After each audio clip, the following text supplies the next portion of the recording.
Les compacteurs rotatifs sont de plus en plus utilisés par les détenteurs de cagettes.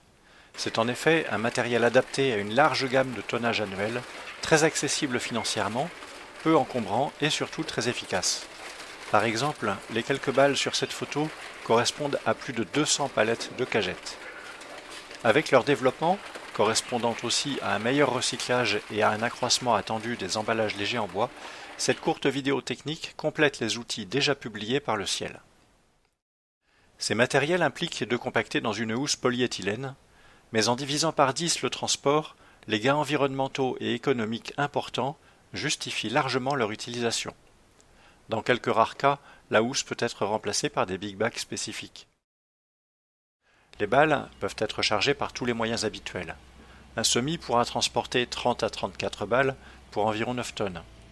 Une benne de 30 mètres cubes contiendra 15 à 18 balles pour un poids moyen de 5 tonnes, soit 10 fois plus qu'une benne de cagette non compactée. Et le multiflux est également possible. Le chargement en benne peut se faire avec un grappin, pourvu qu'il soit de dimension correcte. Par exemple, ce grappin est bien trop petit.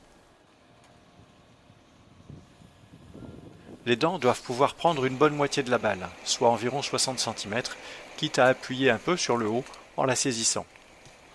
Le chargement d'une 30 mètres cubes prend normalement une vingtaine de minutes. Même avec une épaisseur de housse correcte, environ 100 microns, ces dernières peuvent parfois s'étirer un peu. C'est normal et ne pose pas de problème. Ces images ont été tournées sur les marchés d'intérêt nationaux d'Angers et de Bordeaux, qui ont souhaité améliorer leur performance économique et environnementale.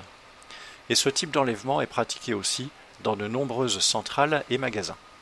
Une fois les balles déchargées, il faudra déhousser, ce qui se fait le plus souvent à la pince à tri ou au grappin. Cette opération prend 20 à 25 minutes, une fois l'expérience acquise, pour un chargement de 5 tonnes. Alors comment ça s'est passé pour l'enlèvement sur place? Pour moi, établissement Pampinier, ça s'est très bien passé. Quand je suis arrivé là-bas, je ne pensais pas que ça allait bien se passer. Et puis en fin de compte, on a fait le chargement tranquille, quoi. Et le déhoussage ici, ça s'est fait Le comment? déhoussage, ça s'est très bien passé aussi. Ils ont passé quoi, une petite demi-heure peut-être, ouais, pour les deux tours. Il est possible de déhousser au moment du chargement, mais cette solution doit être réservée aux cas exceptionnels lorsque le recycleur ne peut absolument pas le faire sur sa plateforme.